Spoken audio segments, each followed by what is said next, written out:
Assalamualaikum warahmatullahi wabarakatuh. Waalaikumsalam warahmatullahi wabarakatuh. Bismillahirrahmanirrahim. Alhamdulillahi rabbil alamin.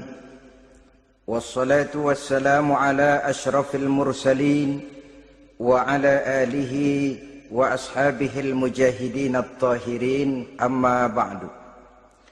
Saudara-saudara kaum muslimin rahimakumullah, sebagai kelanjutan dari pembicaraan kita tentang serial para nabi, maka pada pertemuan kali ini kita akan membicarakan riwayat tentang Nabi Sulaiman alaihi salam dan Ratu Balqis.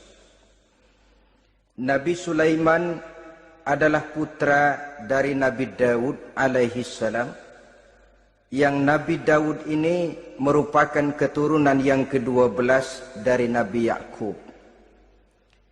Pada diri Nabi Sulaiman bertemu kebesaran dunia dan kebesaran akhirat. Ya, beliau seorang raja, ya, beliau seorang rasul, ya, beliau seorang pemimpin agama, ya, juga beliau adalah seorang pemimpin negara. Alangkah idealnya memang jikalau ulama menjadi umara, atau jikalau umara adalah seorang ulama. Dengan posisinya sebagai ulama, maka nilai kepemimpinannya terpelihara dari segala macam bentuk penyelewengan. Dan dengan kedudukannya sebagai umara, dia akan lebih efektif memberikan komando kepada rakyatnya untuk hidup melaksanakan perintah-perintah Allah. Tetapi oleh karena orang yang sekaligus jadi ulama dan umara termasuk jenis makhluk langka, maka agama hanya akan memberikan pesan agar yang bernama ulama dan umara saling bekerja sama untuk kemaslahatan dan kemanfaatan rakyat. Ulama adalah ulama, umara adalah umara. Jikalau keduanya bisa berjalan dan berdampingan dengan baik, rakyat akan jadi nikmat. Tapi kalau keduanya centang perenang, tentu rakyat akan jadi kiamat adanya. Ma'asyiral muslimin rahimakumullah. Mengapa figur Nabi Sulaiman adalah figur yang bertumpu kebesaran dunia dan akhirat? Kita lihat dari sejarah bahwa Allah memberikan mukjizat kepada para rasulnya biasanya sesuai dengan kecenderungan umat yang dihadapi pada waktu itu. Umat yang dihadapi Nabi Musa alaihi salam adalah umat yang senang kepada kegagahan, suka kepada bentuk badan yang kuat. Oleh karenanya mukjizat yang diberikan Allah kepada Nabi Musa berupa kekuatan baik tongkat maupun tenaganya. Sebaliknya, umat di zaman Nabi Isa alaihi salam cenderung berbangga dengan kemahirannya di bidang ilmu kedokteran dan ketabiban. Maka mukjizat yang diberikan Allah kepada Nabi Isa adalah mukjizat yang bisa mengatasi semua itu, sehingga Nabi Isa dengan izin Allah bisa menyembuhkan orang yang kena penyakit kusta, belang, bahkan sampai bisa menghidupkan orang mati dengan izin Allah. Di zaman Nabi Muhammad sallallahu alaihi wasallam, kecenderungan umat kepada kemampuan bersyair, sehingga ketika itu yang dihargai adalah ujung tombak dan ujung pena. Ujung tombak dalam arti pahlawan perang, dan ujung pena dalam arti seniman dan penyair. Maka di antara mukjizat terbesar yang diberikan kepada Nabi adalah Al-Quranul Karim, yang keindahan gaya bahasanya tidak seorang penyair pun sanggup menandinginya. Di zaman Nabi Sulaiman alaihi salam, kebesaran dan kemegahan dunia, kekuatan dan kejayaan menjadi ukuran. Kita tahu bahwa Jalut yang dihadapi oleh Nabi Daud adalah seorang yang bertubuh besar dan gagah perkasa, yang dalam sejarah lebih kita kenal dengan nama Goliat misalnya. Maka tidak heran kalau mukjizat yang diberikan Allah kepada Nabi Musa merupakan mukjizat yang bertumpu antara kebesaran dunia dan kebesaran akhirat. sebagai raja dan juga sebagai nabi. Tetapi yang patut menjadikan pelajaran buat kita terhadap seluruh kebesaran yang diberikan itu, Nabi Sulaiman berkata, "Haza min fadli Rabbi liyabluwani aashkuru am akfuru." Semua ini, kekuasaan dan kebesaranku, kejayaan dan kekayaanku, adalah anugerah Tuhan untuk menguji diriku. Adakah aku menjadi bersyukur karenanya atau malah aku menjadi ingkar karenanya? Alangkah baiknya jikalau ucapan Nabi Sulaiman ini kita bisa resapi dan kita bisa terapkan dalam kehidupan ini. Seorang pedagang yang berhasil berkatalah seperti perkataan Nabi Sulaiman. Seorang pejabat dengan kedudukan tinggi berkatalah seperti perkataannya Nabi Sulaiman. Seorang ulama dengan posisi sebagai pemimpin yang non formal berkatalah seperti perkataan Nabi Sulaiman. Seluruhnya berkata, "Haza min fadli Rabbi." Seluruhnya ini adalah karunia Allah untuk menguji diriku, adakah aku bersyukur atau aku menjadi ingkar karenanya. Inilah sekelumit tentang kebesaran Nabi Sulaiman alaihi salam. Pada usia 13 tahun, beliau sudah mewarisi kerajaan ayahnya Nabi Daud dengan meninggalnya Nabi Daud alaihi salam. Dan sejak itu keistimewaan Nabi Sulaiman alaihi salam sudah nampak dalam kehidupan. Beberapa keistimewaan bisa kita catat dari pribadi Nabi Sulaiman ini. Pertama, beliau cerdik, cerdas dan bijaksana, dan tentu saja harus begitu. Kalau Rasul goblok, mana ada umat yang mau ikut.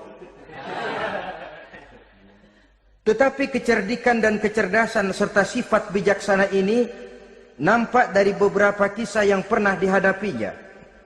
Pertama, di saat beliau berumur 11 tahun, ketika itu yang menjadi raja adalah ayahnya Nabi Daud, datang mengadu seorang petani bahwa sawah ladangnya, tanaman-tanaman yang ditanamnya habis dimakan oleh binatang ternak dari tetangga di sebelahnya. Maka ia mengajukan usul agar binatang ternak yang memakan tanam-tanamannya itu diberikan saja kepadanya. Nabi Daud meluluskan permintaan petani ini, tapi Nabi Sulaiman berkata, "Ayah, maafkan saya.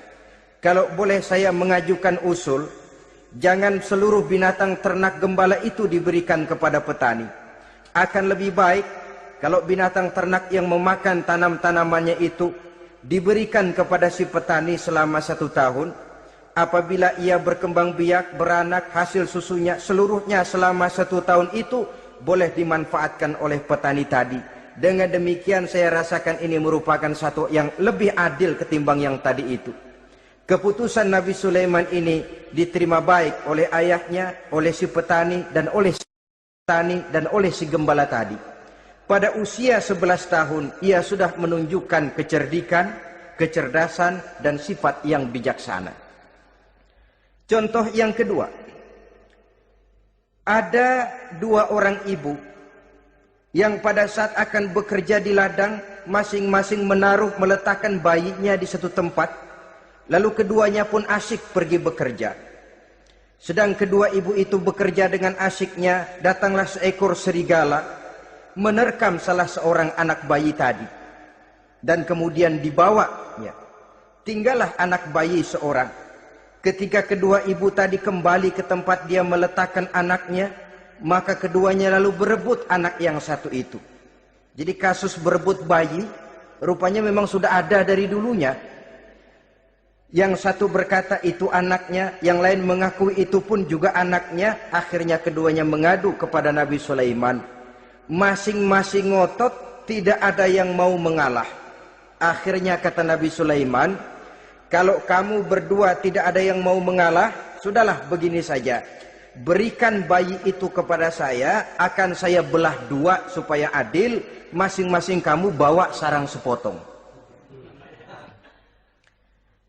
Ibu yang seorang berbinar matanya, kelihatannya gembira dengan keputusan itu. "Saya setuju Nabi Sulaiman, ini keputusan yang sangat adil. Betul, belah 2 saja bayi itu." Tapi ibu yang seorang malah berurai air matanya, membasahi pipinya. Ya Sulaiman, daripada Tuhan belah dua anak itu, biarlah berikan saja kepada ibu yang mengaku tadi itu. Tidak sampai hati saya melihat anak yang begini ini harus menjadi korban. Biarlah dia diasuh oleh ibu yang mengakuinya tadi, asal dia tetap hidup.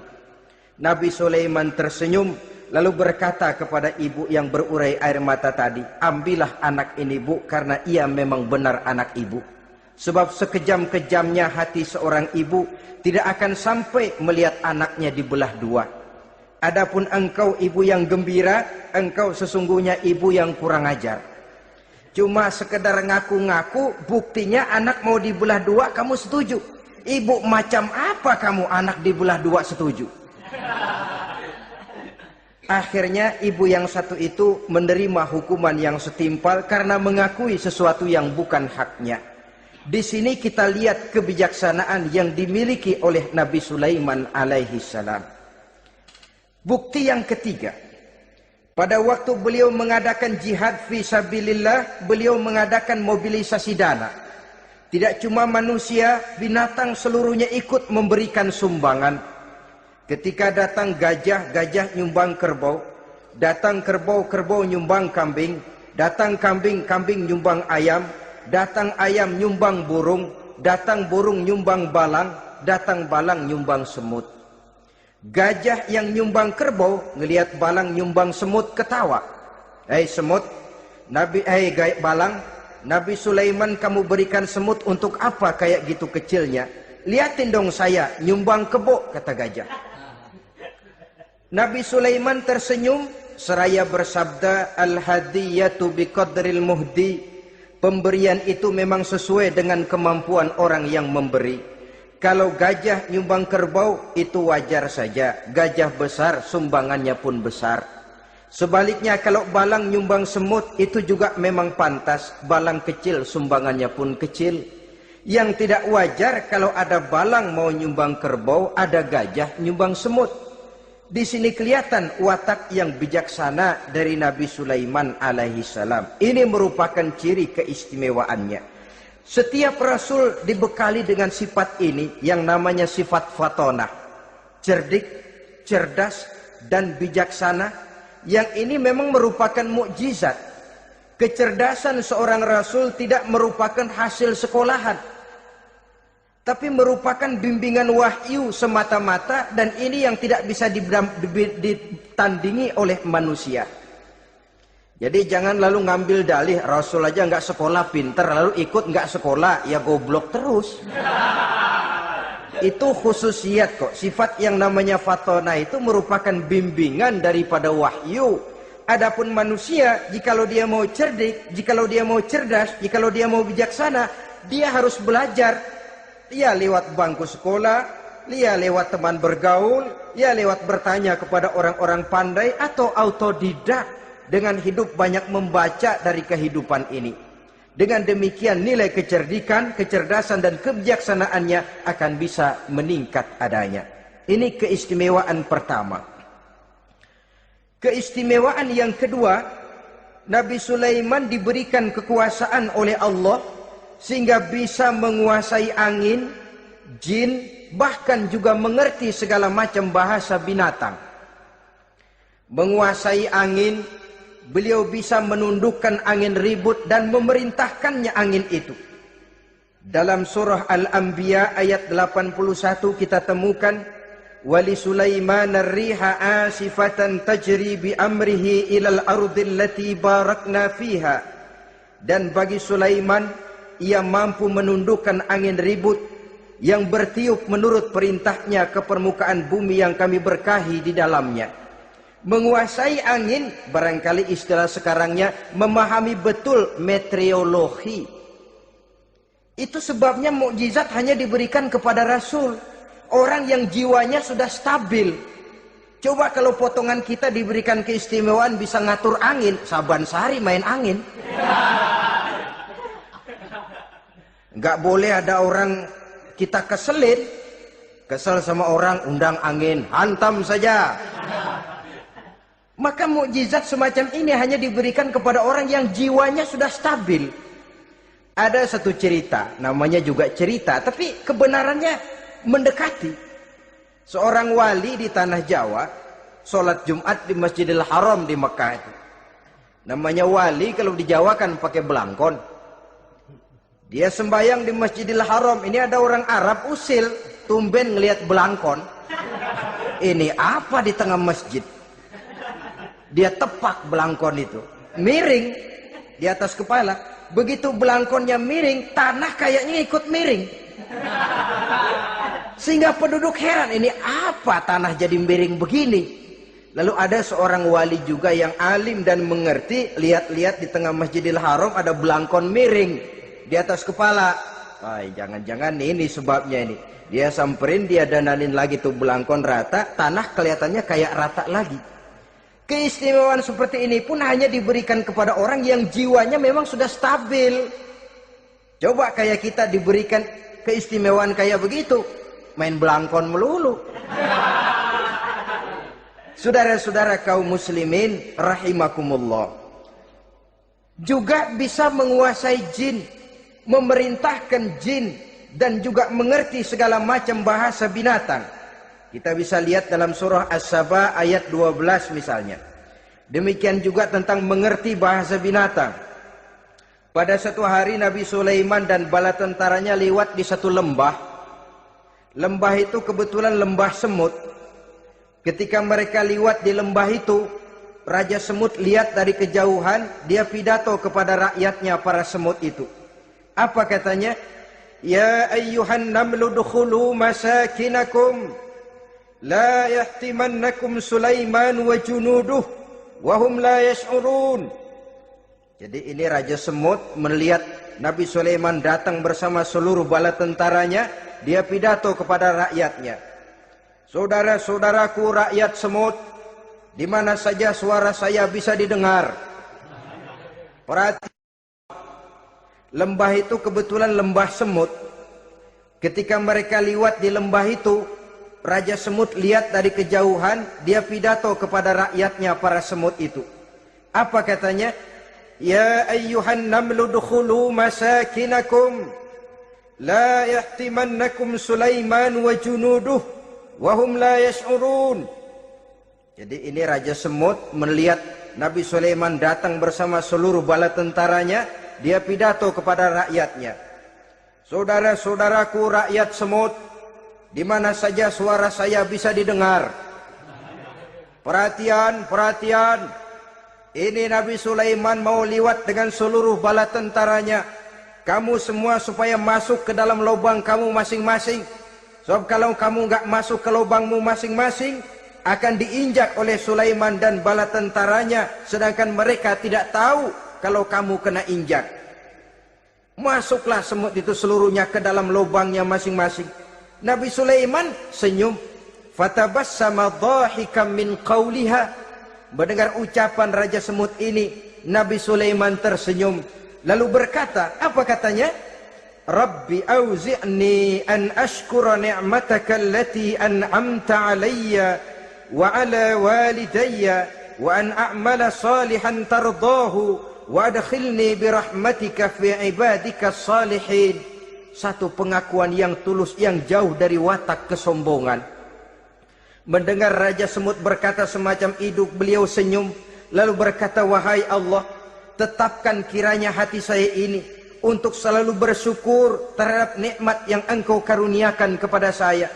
Karena nikmatku, nikmat yang Engkau berikan kepadaku, saya mengerti bahasa binatang. Karena mengerti bahasa binatang, saya mengerti seruan Raja Semut itu.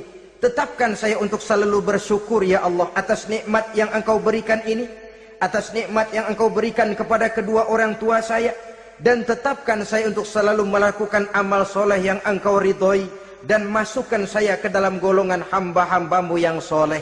Satu pengakuan yang tulus, yang jauh dari sifat kesombongan. Mungkin kalau sombong yang lahir, begitu dengar Nabi Sulaiman bahwa semut ngomong begitu, beliau akan berkata, iya masuk gede buruan. Tapi kan tidak. Malah beliau perintahkan bala tentaranya, pasukan berhenti. Ada apa Nabi Sulaiman? Di depan kita ada kerajaan semut. Mereka lagi kocar-kacir masuk ke sarangnya masing-masing. Tunggu sampai mereka masuk dan kita bisa lewat dengan aman tanpa harus menginjak-injak mereka. Bala tentaranya di stop dan berhenti. Ternyata kebesarannya tidak menyebabkan ia lalu memandang remeh sampai kepada makhluk yang bernama semut sekalipun. Masih tetap dihargainya sebagai makhluk dari Allah Subhanahu wa ta'ala. Sesuatu yang perlu menjadi contoh kita semua.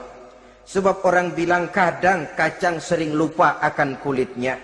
Kadang posisi kita yang tinggi menyebabkan kita lupa dari mana kita berasal. Kadang harta yang kita miliki menyebabkan kita lengah dari mana kita datang. Akhirnya yang timbul adalah sifat sombong dan angkuh. Ibarat kata orang, kacang lupa dengan lanjarannya. Ma'asyiral muslimin rahimakumullah. Ini kebesaran dan keistimewaan yang diberikan Allah kepada Nabi Sulaiman alaihi salam. Apa yang perlu kita jadikan tamsil dan ibarat dari kebesaran ini? Saudara-saudara kaum muslimin rahimakumullah. Keadilan sebagai umara yang berpadu dengan kebijaksanaan sebagai ulama. Satu hari seorang sahabat bertanya kepada Rasulullah sallallahu alaihi wasallam, "Ya Rasul, kalau pada satu saat ajal merenggut Tuhan berlalu meninggalkan kami sekalian, kita berpisah untuk selamanya ya Rasul. Dalam kondisi semacam itu, azahrul ardi khairul lana ambatniha. Mana yang lebih baik ya Rasul buat kami kalau sudah ditinggalkan oleh Tuhan? Permukaan bumi atau perut bumi yang lebih baik?" Ini pertanyaan dengan bahasa kinayah. Permukaan bumi maksudnya hidup. Perut bumi maksudnya mati. Orang kalau sudah masuk ke perut bumi kan habis. "Ya Rasul, kalau engkau sudah tidak ada meninggalkan kami semua, mana yang lebih baik buat kami, hidup atau mati?" Bukan main pertanyaan ini. Di satu sisi menggambarkan cintanya sahabat kepada Nabi, sehingga kalau tidak bisa mati bersamaan, biarlah mati beriring saja. Di lain pihak juga mencerminkan bingungnya sahabat kalau sudah ditinggalkan oleh Rasul. Atas pertanyaan ini apa jawab Rasul? "Kamu nggak usah khawatir. Walaupun aku sudah tidak ada, kembali ke hadratullah azza wa jalla, meninggalkan kamu semua, kamu tidak usah bingung. Dengan syarat, idza kana umaraukum khiyarukum wa amrukum syura bainakum wa aghniyaukum askhiyaukum fa zahrul ardi khairul lakum min batniha." Kalau saja para umara, kalau saja pemimpin-pemimpin kamu adalah orang-orang yang terbaik di antara kamu, dan seluruh persoalan yang kamu hadapi dapat kamu musyawarahkan dengan baik, lalu orang-orang kaya di antaramu adalah orang-orang yang dermawan, ketika itu walaupun aku sudah tidak ada, hidup lebih baik daripada mati. Permukaan bumi lebih baik daripada perut bumi. Dengan catatan tiga tadi. Pemimpinmu orang yang terbaik di antara kamu. Segala persoalan kamu musyawarahkan. Dan orang kayamu orang dermawan. Walaupun aku tidak ada, hidup lebih baik daripada mati. Tapi sebaliknya kata Nabi, "Idza kana umaraukum syirarukum." Kalau umarokmu, pemimpin-pemimpinmu adalah orang-orang yang terjahat di antara kamu. Wa amrukum ala nisaikum. Dan segala urusanmu sudah diatur oleh perempuan.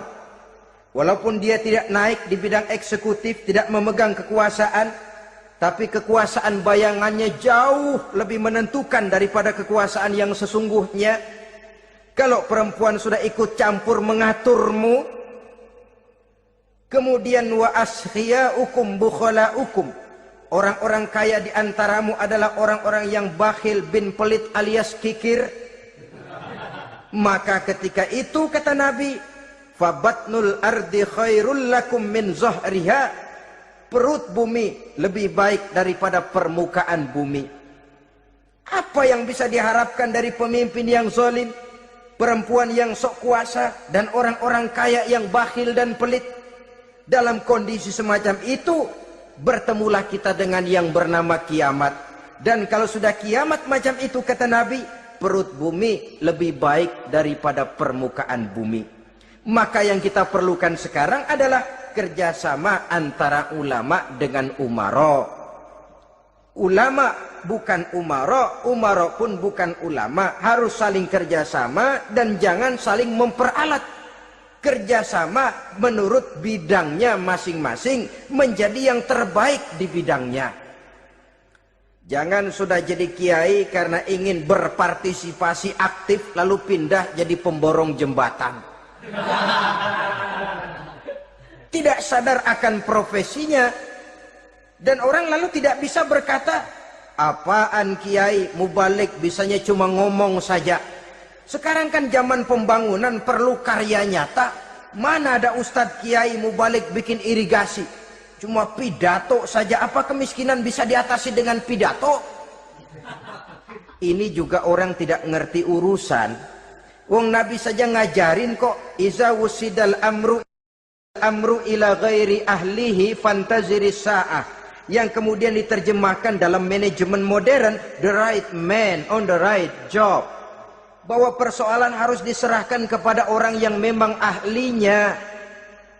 Lah kalau kiai ngurus irigasi, apa nanti lurah mau ngajar fikih? Camatnya ngajar tafsir. Kacau jadinya. Makin ruwet jalur birokrasi, makin banyak orang meninggalkan profesi dan malah melaksanakan sesuatu yang bukan profesinya. Untuk memberesi keruwetan birokrasi, termasuk diantaranya menanamkan kesadaran profesi yang menimbulkan kebanggaan, dan kebanggaan yang membuahkan tanggung jawab terhadap profesi itu. Sebab orang kalau sudah bekerja menurut profesinya, walaupun tidak kaya tapi hidupnya tenang. Kenapa? Karena panggilan jiwanya. Seorang kiai yang diajak ngobjek, walaupun objeknya gol puluhan juta, kaya belum tentu tenang, karena saya yakin bukan ke sana panggilan jiwanya. Ma'asyiral muslimin rahimakumullah. Itulah sebabnya kerjasama, ulama membangun lingkungannya, ulama membangun manusianya, umara membangun lingkungannya, sehingga terciptalah wujud daripada pembangunan manusia seutuhnya, ya zahirnya, ya batinnya. Seluruh kita berpartisipasi, hanya bidangnya saja yang berbeda-beda. Jangan yang satu merasa lebih berjasa dari yang lain. Jangan yang satu merasa lebih penting dari yang lain. Seluruh kita penting, seluruh kita berjasa, cuma bidang kita saja yang berbeda-beda. Inilah bahasa Quran, kullun ya'mal ala syakilatih. Setiap orang bekerja menurut profesinya masing-masing. Ma'asyiral muslimin rahimakumullah. Kita kembali kepada riwayat Nabi Sulaiman alaihi salam. Satu hari ketika beliau sedang menginspeksi pasukan, berkumpullah pasukan beliau itu, ya tentara yang manusianya, ya pasukan jinnya, ya seluruh binatang-binatangnya berbaris. Beliau selaku inspektur upacara mengadakan inspeksi pasukan. Dari sekian pasukan-pasukan yang diperiksanya pada waktu itu, Nabi Sulaiman melihat tidak terdapat burung hudhud. Beliau bertanya-tanya, "Ma liya aral hudhuda am kana minal ghaibin?" Kemana burung hudhud? Orang lain pada kumpul, dia sendiri tidak ada. Awas kalau dia datang. Kalau dia tidak bisa memberikan alasan yang tepat kemana dia, akan saya berikan sanksi dan hukuman. Ini namanya pemimpin yang bertanggung jawab toh. Seorang pun dari yang dipimpinnya tidak ada, menjadi pertanyaan. Tidak lama kemudian datang burung hudhud. Begitu datang lalu memberikan laporan kepada Nabi Sulaiman. Kalau istilah sekarang, begitu dia sampai berdiri hormat, lapor, kata hudhud ini.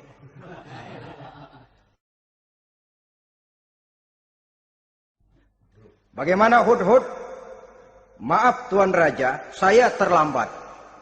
Iya, kenapa terlambat? Patroli Tuan Raja.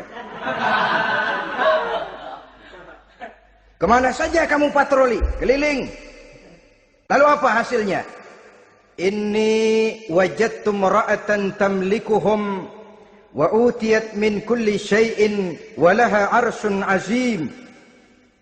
Saya baru patroli ke satu negara yang bernama Sabah, Tuan Raja. Sabah, saudara tahu Sabah? Di mana itu? Dekat ibu kota Yaman sekarang. Di sana Tuan Raja, kata Hudhud ini, wajadtu mra'atan tamlikuhum. Yang jadi raja perempuan. Kalau Tuan raja besar, Tuan orang laki. Ayah Tuan raja besar Nabi Daud laki. Ini mah model Tuan Raja. Orangnya rajanya raja besar tapi perempuan. Tumben saya ngelihat ada raja perempuan. Kerajaannya begitu besar. Begitu. Iya. Lalu dia jadi raja bagaimana? Dia mewarisi kerajaan ayahnya Sri Baginda Raja Syarahil. Ketika ayahnya wafat dia naik. Walaha arsyun azim, singgasananya besar, bagus, antik Tuan Raja. Terus bagaimana lagi? Wajadtuha wa qaumaha yasjuduna lisyamsi min dunillah. Yang jadi pikiran saya Tuan Raja, dengan kekuasaan yang besar, mereka itu seluruhnya, seluruh bala tentaranya dan kaumnya, yasjuduna lisyamsi, mereka menyembah matahari, bukan menyembah Allah. Mendengar ini Nabi Sulaiman tergerak hatinya. Waktu mendengar rajanya perempuan, kekuasaannya besar, belum tergerak. Tapi ketika sampai kepada yasjuduna lisyamsi, mereka sujud kepada matahari, di situ pribadi seorang rasulnya tergerak. Siapa nama ratu itu? Namanya Ratu Balkis Tuan Raja. Begini Hudhud, laporan kamu saya terima. Alasan kamu datang terlambat bisa dipertanggungjawabkan. Kamu tidak kena hukuman. Cuma begini saja Hudhud, karena kamu yang laporan, kamu yang tahu lokasi negaranya, kamu yang harus melaksanakan tugas ini. Apa Tuan Raja? Idhab bi kitabi hadza fa'alqih ilaihim. Kamu berangkat lagi ke negeri Sabah, bawa surat saya, berikan kepada mereka. Thumma tawalla anhum, kemudian kamu berpaling dari mereka, tapi jangan pulang. Fanzur madza yarji'un, lihat apa reaksi mereka setelah menerima surat ini. Baik Tuan Raja, baik. Nabi Sulaiman menulis sepucuk surat kepada Ratu Balkis. Dan surat itu dibawa oleh burung Hudhud tadi. Terbanglah si burung Hudhud ini ke negeri Sabah, masuk ke istana Ratu Balkis, dan surat itu jatuh di kamar Ratu Balkis. Diambil surat tadi, kemudian dibaca. Apa isi suratnya? Innahu min Sulaiman, wa innahu bismillahirrahmanirrahim. Alla ta'lu alayya wa'tuni muslimin. Surat ini dari Sulaiman. Bismillahirrahmanirrahim. Jangan kamu merasa lebih tinggi dari aku. Datanglah kepadaku dan masuk ke dalam agama Islam. Suratnya singkat, padat, ultimatum. Jadi nggak pakai bahasa kembang, nggak pakai bahasa basi, langsung kepada isi. Surat ini dari Sulaiman. Bismillahirrahmanirrahim. Jangan kamu merasa lebih tinggi dari aku. Datanglah kepadaku dan masuklah ke dalam agama Islam. Ini yang disebut dakwah langsung tanpa pakai kembang. Saudara-saudara, menerima surat semacam ini, Ratu Balkis lalu ngumpulin para pembantu kerajaan, aparat pemerintah lah zaman sekarang. Termasuk menteri-menteri, dipanggil sidang darurat di istana Ratu Balkis. membahas datangnya surat dari Nabi Sulaiman alaihissalam. Tuan-tuan para menteri, bagaimana Sri Ratu? Saya dapat surat. Dari mana? Dari Sulaiman. Katanya apa? Jangan kamu merasa lebih hebat dan lebih tinggi dariku. Datanglah kemari dan masuklah ke dalam agama Islam. Menurut pendapat tuan-tuan menteri, bagaimana surat ini? Apa kita penuhin permintaannya? Kita datang rame-rame masuk Islam? Oh, kata menteri, jangan dulu tuanku. Gengsi dong. Kita ini kan kerajaan besar. Tentara kita gagah. Masa mau menyerah tanpa syarat? Ini kan kerajaan besar. Tentara kita gagah. Masa mau menyerah tanpa syarat?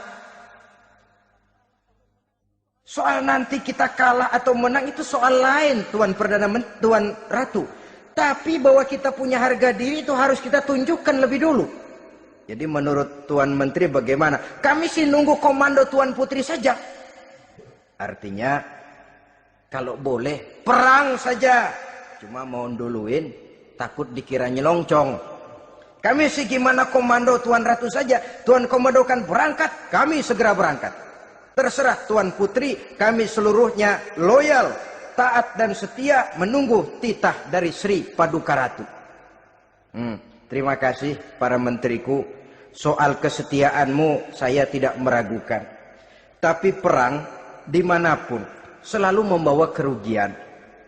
Kita menang, rugi, tentu jatuh korban. Apalagi kalau kita kalah. Dan raja-raja yang mengalahkan negeri-negeri lain selalu membawa kehinaan kepada negeri yang dikalahkannya.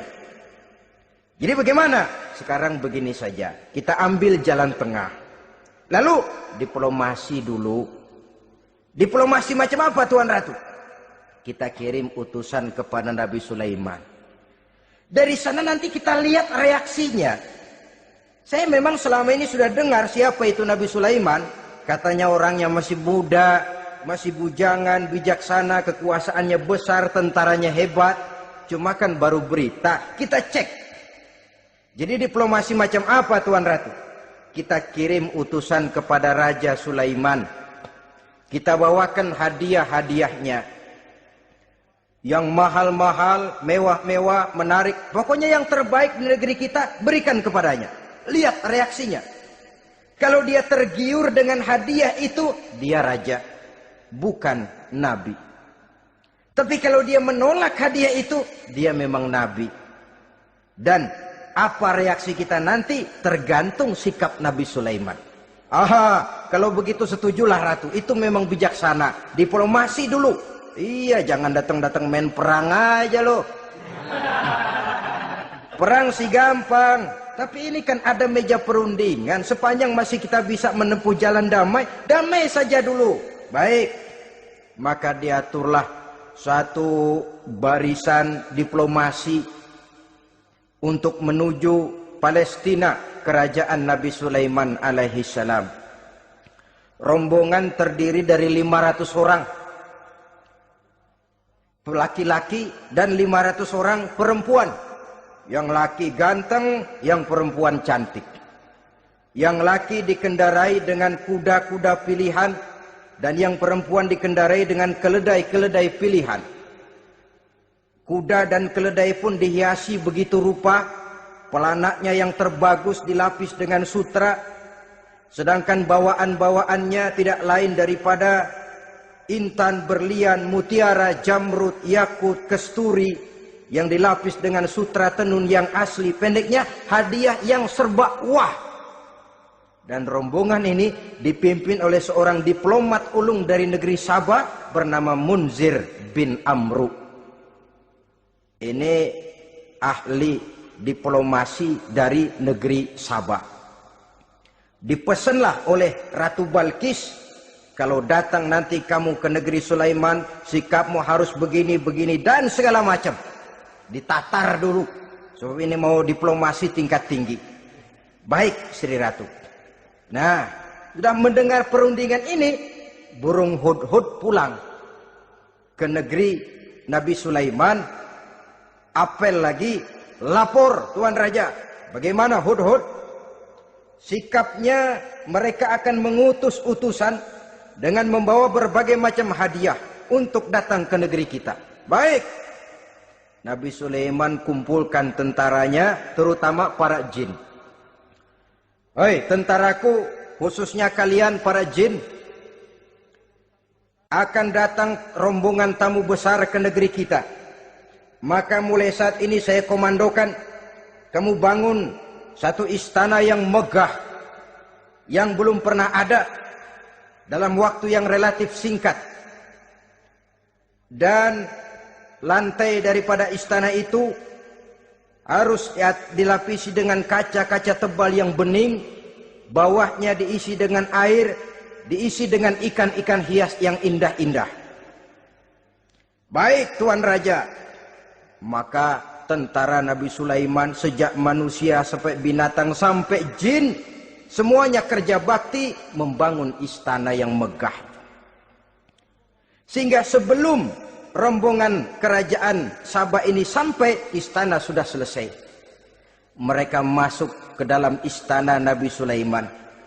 Begitu melihat lantainya gemerlapan air, masing-masing pada ngangkat kain. Takut kainnya basah. Waduh, ini istana kebanjiran begini. Kata Nabi Sulaiman, nggak usah diangkat kainnya, nggak usah. Ini dilapis kaca, cuma bawahnya memang kolam. Kolamnya berisi ikan. Oh, bengong. Bengong. Bengong aja pada melongo mulutnya. Saudara-saudara, jadi persis orang yang tinggal di puncak gunung datang ke tengah-tengah kota. Kan noraknya minta ampun. Apaan aja ditunjuk. Apaan aja dilihat, apaan aja ditunjuk. Ini ya, itu ya, wah. Wah, sudah semuanya serba wah. Jadi kalau istilah tingkat diplomasinya, mereka sudah kalah mental. Dan itu sudah kemenangan pertama dari Nabi Sulaiman. Sudah shock. Mereka merasa negeri Sabah kaya, luar biasa, hebat. Begitu datang ke negeri Sulaiman, mereka jadi orang norak kayaknya. Sudah kumpul, nah selamat datang tuan-tuan ke negeri kami. Ada pesan apa? Majulah Munzir bin Amru. Tuan Sulaiman, bagaimana? Kami diutus oleh Sri Baginda Ratu Balkis untuk menyampaikan hadiah-hadiah yang kami bawa ini. Intan, berlian, yakut, jamrud, kesturi, dan barang-barang mahal lainnya. Mudah-mudahan Tuhan bisa menerima dengan senang hati. Nabi Sulaiman tersenyum. Lalu beliau berkata, Atumiddunani bimalin, fama atani Allahu khairun mimma atakum. Kamu mau memberikan saya seluruh hadiah-hadiah permata intan ini?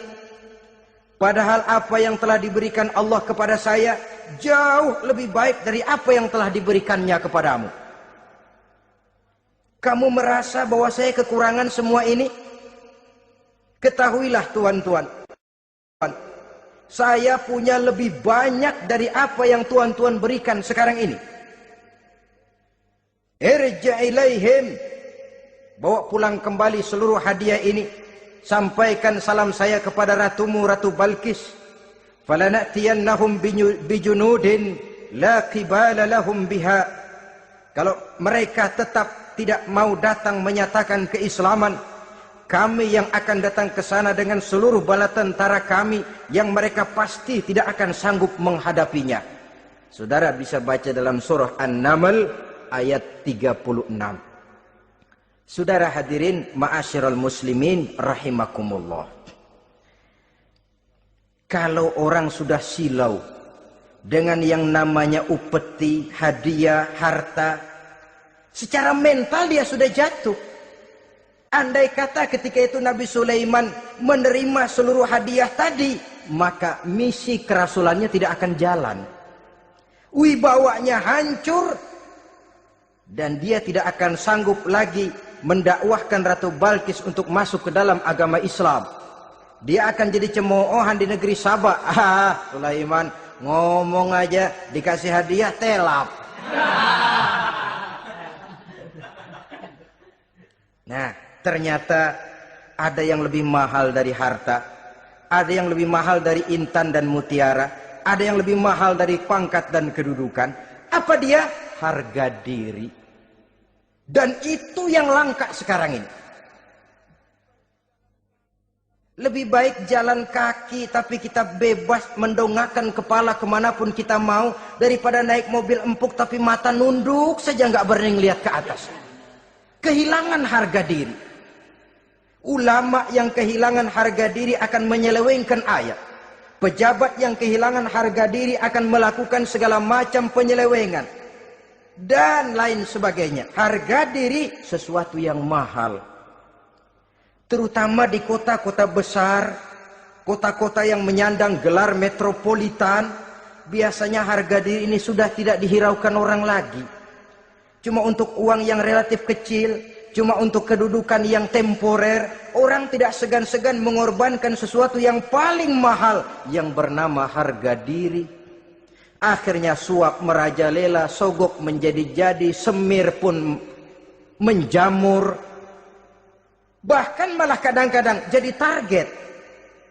Sehingga ada pernah berita jabatan wakil gubernur katanya dikomersilkan. Siapa yang bisa memberikan sekian puluh juta dia akan naik.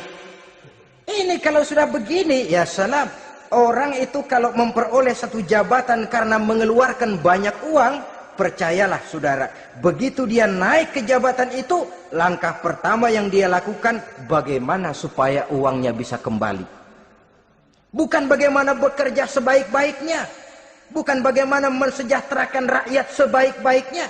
Karena dia merasa naik jabatan banyak mengeluarkan uang, setelah dia naik, gimana supaya pulang modal dulu. Lebihnya kalau ada, baru bekerja buat rakyat. Itu pun kalau nggak keburu pensiun. Kadang-kadang malah lebih celaka lagi, kalau sudah mau pensiun baru bikin pemutihan. Wah, saya baru rajin iktikaf di masjid, pergi haji. Kenapa? Udah pensiun. Tapi waktu masih aktif, tanda tangan masih laku, nota masih dihargai, kata Blece masih berwibawa, lupa berbuat untuk hari depan dirinya sendiri, yaitu akhiratnya, konon lagi untuk umat dan agamanya. Jadi untuk mengabdi, berbuat baik kepada umat, berkhidmat kepada agama, iktikaf di masjid, tuan-tuan, tidak usahlah nunggu sampai pensiun. Manfaatkan posisi yang tuan-tuan punya sekarang ini untuk beribadah dengan sebaik-baiknya. Itu pun masih bersyukur, masih bisa mengadakan pemutihan daripada tidak sama sekali. Cuma alangkah akan lebih efektifnya lagi kalau itu diawali pada saat kita masih mempunyai posisi kunci. Ini reaksi Sulaiman, saudara-saudara. Diberikan hadiah yang mahal, atau midunani bimalin. Kamu mau nyogok saya dengan hadiah ini? Yang diberikan Allah lebih hebat dari yang kau bawa sekarang ini. Apa yang saya cari? Oleh Allah saya telah diberikan sesuatu yang lebih besar dari yang kau bawa. Sudah, bawa pulang saja. Sampaikan salam kepada ratumu. Kalau dia tetap ngotot tidak mau kemari, saya yang akan datang ke sana dengan seluruh bala tentara yang saya yakin sampean akan kewalahan ngadepinnya. Pulang, sampaikan salam saya, bawa seluruh hartamu. Diplomasi tahap pertama menang total. Utusan Raja Sabah sudah kalah mental, kalah juga fisik. Pulanglah mereka dengan membawa kembali seluruh hadiah yang mereka ingin sampaikan tadi. Bisa dibayangkan mentalnya itu, ya. Sama juga kita sudah punya niat ingin memberikan, menyogok seseorang, tahu-tahu yang mau disogok nggak nerima. Pulang kayaknya muka kan belipet. Sulit ketemu orang. Jadi perasaan kita orang pada ngetawain aja. Padahal orang mah nggak tahu persoalannya. Tapi sikap mental sendiri itu. Jadi memang saudara-saudara, ini berkaitan. Walaupun yang mau nyogok banyak, kalau yang disogok nggak mau, nggak jadi. Walaupun ada yang minta disogok, kalau yang mau nyogok nggak ada, juga nggak nyetel. Lah ini nyetel, yang mau nyogok banyak, yang disogok pun ada. Jadilah perbuatan itu. Ma'asyiral muslimin rahimakumullah. Sampai mereka di kerajaan Sabah, mereka ceritakan itu, Ratu Balkis bengong. Ternyata yang saya dengar selama ini memang benar rupanya. Sulaiman bukan cuma raja, tapi juga rasul. Bukan cuma pemimpin negara, tapi juga pemimpin agama. Lalu bagaimana, Sri Ratu? Biarlah saya pikir-pikir dulu. Pikir. Bagaimana ya? Sudahlah, begini saja. Kita sekarang berangkat ke negeri Nabi Sulaiman. Saya yang akan langsung memimpin rombongan. Ada dua tujuan Ratu Balkis sebenarnya. Tujuan pertama ingin melihat dengan mata kepala sendiri kebesaran Sulaiman yang selama ini dia cuma dengar beritanya saja. Yang kedua, ada udang di balik batu. Kalau setelah Nabi Sulaiman nanti melihat kecantikan Ratu Balkis ini, dia bisa fly. Nah, istilah anak sekarang, dia bisa fly. Nah, siapa tahu kan, karena kecantikannya Nabi Sulaiman lalu jatuh hati. Dan Dewi Amor pun bicara, nanti bila mata bertemu mata, bibir ikut senyum, hati berdetak. Maka terjadilah magnet-magnet saling bersentuhan, percintaan tingkat tinggi. Kan lumayan dapat suami, dapat pacar seorang raja besar. Jadi dengan harapan ini berangkatlah langsung memimpin rombongan. Ada dua tujuan Ratu Balkis sebenarnya. Tujuan pertama ingin melihat dengan mata kepala sendiri kebesaran Sulaiman yang selama ini dia cuma dengar beritanya saja. Yang kedua, ada udang di balik batu. Kalau setelah Nabi Sulaiman nanti melihat kecantikan Ratu Balkis ini, dia bisa fly. Nah, istilah anak sekarang, dia bisa fly.